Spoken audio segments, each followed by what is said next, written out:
Hey guys, I'm Jennifer. I'm the founder of the Breamery. I'm here with the two guys from Scratch House, Brant and Tony, and we're gonna talk about some of the items that they're putting in our subscription box and some tasting notes on those items. So why don't you guys go ahead and introduce yourselves? I'm Chef Tony. I founded Scratch House about 5.5 years ago. I'm a French trained chef of 20 years. Just over 10 of those have been vegan now. When I decided to go vegan, cheese was the most difficult thing for me because I wasn't at all impressed with the vegan cheese scene. So I decided to jump into it with both feet. I started making cheeses professionally about 10 years ago. Started my own company just over 5 years ago. We make dozens of varieties, and the whole idea is to keep the traditions of cheese making and hybridize them with new techniques that we adapt to plant-based cheeses. So for the box this week, we're going to be or this round, we're going to be doing a smoked version of our fermented Fresno Jack. And the cool thing about the Fresno Jack is that it's entirely made. It was invented because we have a zero waste mentality. So Love it. when we made our hot sauce, we ended up fermenting our Fresno chilies for 6 months and then processing that into a hot sauce. We had this beautiful pulp left over that was super fragrant and fermented and tangy. And so I started using that in the cheese. I balance it with some sweet dehydrated bell pepper. I throw a little bit of rosemary in there because no one can tell me not to. And it just makes something really beautiful that also utilizes our scrap products. We try to have as little waste around here as possible. There are too many hungry people to be throwing things away. So a lot of what we do has come from just necessity of using things because we don't want them to go to waste, or different mistakes that we've made that we, instead of just chucking it out, we keep playing with it and learning from it. Yeah. So we love what we do. Cheese has been the main focus, but we also do a huge variety of meats and pickles and catering and all kinds of really cool stuff. We're always just trying to make vegan food better. And you guys are in San Diego. We'll put that up there too. Yep. Yeah. Yep. And how about you, Grant? What's I'm your Chef background? Grant. I've been a vegan chef for 8 years now, or no, 10 years now. Came in with Tony about a year and a half ago. We're running businesses that we couldn't do by ourselves anymore. So we said, why not just come in together? And I brought my products in, which one of them on the March box is going to be the pollo asado. For the pollo asado, we use dried chilies. I actually go down right by the border of Tijuana and get fresh chilies from them. Uh-huh. Yeah, the main chilies are guajillo and ancho. And so then we fry those off to get all the bitterness out and then mix in orange juice, lime juice, a bunch of seasonings. And that's how we make our pollo asado. And then we're going to do the Serrano Ranch. So it's my original ranch recipe from when I owned Veggie Now. So it's one of the most popular ranches around anywhere in the country. Mine's special because it's superfood ranch. So I blend in organic hemp hearts. So you get the omegas that makes it extra creamy, where a lot of ranches get watery. So it's kind of hard to dip them. They're more of a dressing. This one, we're just going to kick it up a little notch with some dried Serrano chilies, make it spicy and kind of Mexican themed. Awesome. Very cool. All right. Well, I was gonna say that when I was doing farmers market, I used to make a ranch and I was really wanting to come up with an oil-free one. So I didn't use hemp hearts, but I used chia seeds to thicken Yeah. it instead of there being like an oil base in there. Hmm. And it worked great. It was a Yeah. chia seed ranch and people loved it. Very So cool. so how did you guys meet? We met because we both have a real passion for animal rights. We both love doing charity work. And so we started working together on charity events a long, long time before we started working together, professionally. Grant does a lot of work with the Shore Sanctuary and Farm Animal Refuge. He kind of got my foot in the door to be able to like go to these events and like, start helping out and volunteering my time and my food. So yeah, we realized that if anyone in town is going to put their money where their mouth is and really show up for these sanctuaries, show up for these charities. We feed kids down at Urban Street Angels. We take care of all the local rescues, all of the local animal rights groups, anything like that. And so we have the same core values and we both love the food that we make. We're both passionate about it. And so we started working together on charities and then realized that, like he was saying earlier, we were both running businesses by ourselves and it's exhausting. Yeah, So I we know. decided to just team up and combine it and just work together. Well, you're so fortunate to have had that synergy because that's a big ask to bring together two strong chef type people that are doing great things and have them blend together and have it shine. I mean, I can see since we started working with you guys what growth you've had and the expanse of products that you're offering. And it's so exciting to hear about some of the things we talked about a couple times ago that you're doing, kind of like the pickles or things that might not, necessarily be on your order guide, but that you are making and putting out there. Super cool. Yeah, like I said, a huge part of that is just the zero waste mentality. So like we had a regular client come by to pick up some cheese last week, and his mom's orange tree was going crazy and she couldn't use all the oranges. So those are going to get turned into a spicy marmalade. I doubt they'll ever, they're not going to be, available for general sale, but for our regular customers that swing by the kitchen and want to check out what we're doing, anyone that orders a charcuterie display or a cheese board,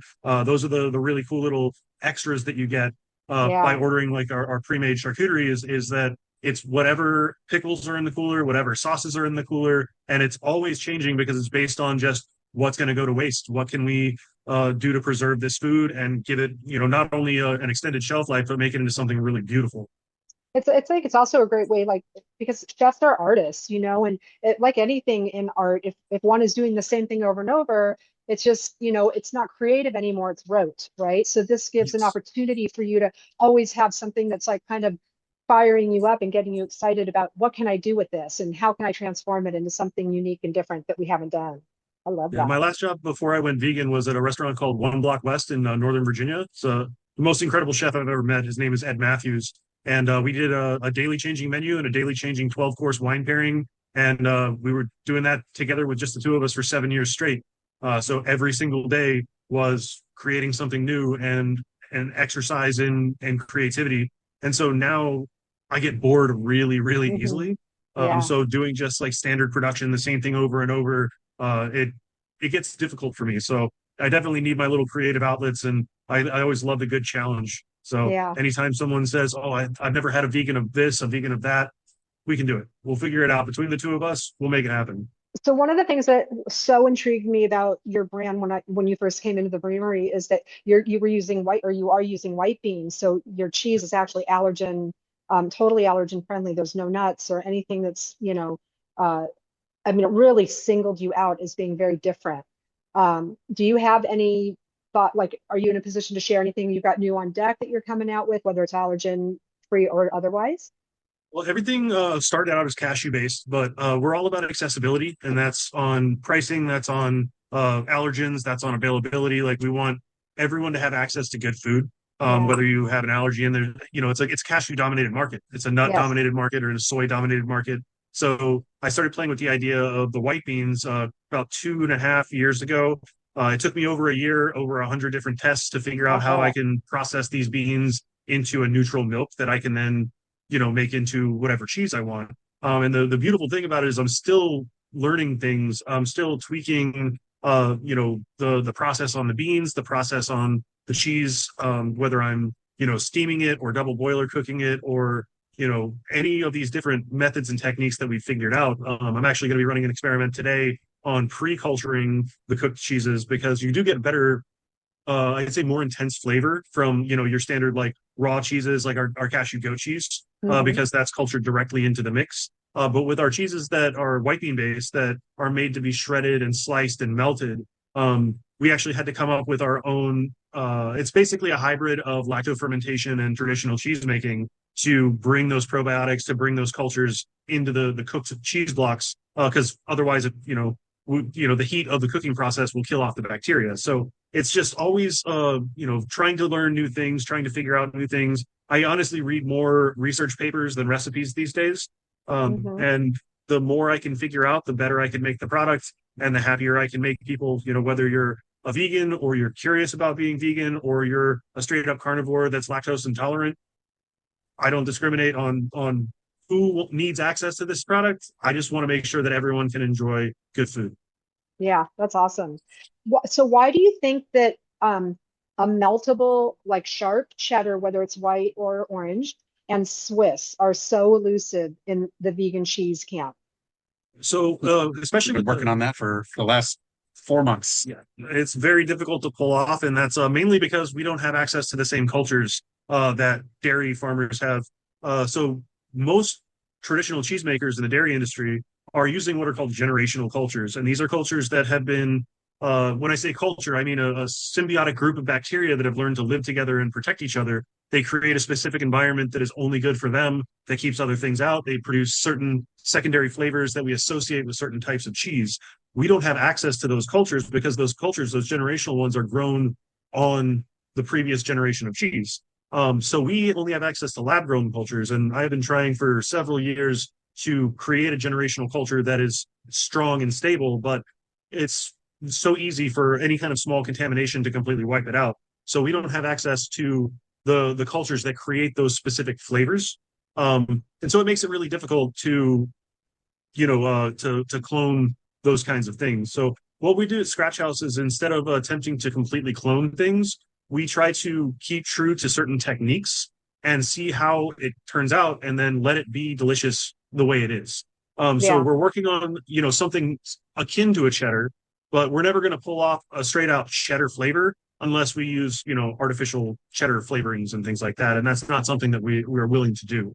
That's where our new velvet cheddar came from. So we were doing tests and it came out super soft. And Tony's like, this sucks. It's not cheddar. And I was like, well, let me melt it down in some milk and butter. And it is literally Velveeta. It's vegan Velveeta cheese. Uh-huh. And it's an 8-ounce block. You mix it with 12 to 16 ounces of milk and a tablespoon of butter, and you have vegan Velveeta. Yes, And there's a place for it, man. yeah, and it lasts. So like all the nacho cheese companies that have gone out of business in the last 3 years, because a lot of them have, they had longevity problems because all of their stuff was pre-mixed in a jar, and they were only getting maybe 30 to 40 days out of it on the shelf life. So Mhm. ours is a block. You obviously have to do a little bit of work and melt it down in a pot, but it only takes 5 minutes, and Yeah. it lasts forever because it's vacuum packed And freezable. Yeah. and it can be frozen as well. So it's a great new product. It tastes just like cheddar, smells just like cheddar. We just haven't been able to get a sliceable, shreddable cheddar that's Yeah. not artificially flavored. Well, texturally, yours is one of only two cheeses I can think of, two brands that I can think of in the artisan space where it really is like a cheese texture. Like you're getting your dill Havarti and or the Fresno Jack, and they present much more like a cheese than a lot of the other brands that are coming out. There's the steamed rice cheeses that give you a hard cheese, but they're still not quite. They're a little bit more like grainy, or like Yeah, they're they chalky a fall little bit. apart. Yeah. Yeah, Yeah. I get So really It's like what the farm frustrated does. with like certain advertising that people do when they say, "Oh, it tastes exactly like this." You'll never hear that from us because what we make isn't dairy, so it's never going to taste yeah. exactly like dairy. When people say, "Oh, it slices and it melts," but then it ends up just really kind of mushing and getting soft, and so I get really frustrated with that, and so I put a lot of effort into making sure that when I say that the texture, and, it has to be bouncy, it has to be soft, but have a little bit of a, like a not quite a snap, but it has to have a certain texture. It has to melt, and when I say it melts, it has to actually melt, not Hmm. just kind of get soft or crispy around the edges. And it's because I I miss those textures. I didn't stop eating meat and cheese because I don't like meat and cheese. Right. I miss meat and cheese more than certain dead relatives. I just really enjoy those textures and flavors, and there's no reason that we, as people that don't eat dairy, should have to give those things up. Right. If we can replicate them and just create like that same satisfying experience, then I think that it's worth every ounce of effort that we put into it. Yeah, I think there's also an opportunity for people to sort of step away from like trying to make it be exactly like its dairy counterpart. Like let that go. Yeah. It's inspired by, or it's similar, or it gives sort of that same nostalgic feeling that you're talking about. Because I don't necessarily want to eat Impossible Burgers every night, but there's sometimes I really want like a meaty burger experience, and that can provide that. It's something that's so deeply ingrained in us culturally, like our identifying through like memories and family and lots of different things through a food filter. And so Yes. so I think it's so important to be able to satiate those aspects of ourselves that do want that experience of like a big fat ass burger, with the melted gooey cheese and the mayo and the whole thing, and that it can be done in a way that is, peaceful and kind and compassionate, and that's like entirely satisfying Yeah, one without of our it. most popular menus that we've ever done is the Southern barbecue, and that's because it's like such an American thing. And so Comfort we food. smoke racks of barbecue ribs, fried chicken, mac and cheese, baked beans, collard greens, cornbread. We Yeah. do burnt ends, the whole nine. And it's just one of those things where you don't see that in the vegan world. I always say that the vegan world is lacking desperately in smoke and char. If you do see it, it's not very good. Yeah, so it's like a lot of liquid smoke out there. We don't dig that. Yeah. So we actually we bought 3 secondhand Traegers, stripped them down to bare metal to get all the animal grease out of there, refinished them ourselves, and so when we bake barbecue ribs, they go on the smoker with a cider vinegar based mop sauce for 4 to 6 hours. We have a cold smoker that I built myself, and that's what we do the smoked Gouda and what we do in the smoked Fresno in. And we cold smoke for 8 hours with hickory and oak. And those flavors are just things that you don't encounter in the vegan world, is those real smoke flavors. And it goes the same with, when we finish the ribs and we finish them on a high flame, get that really nice char on the outside.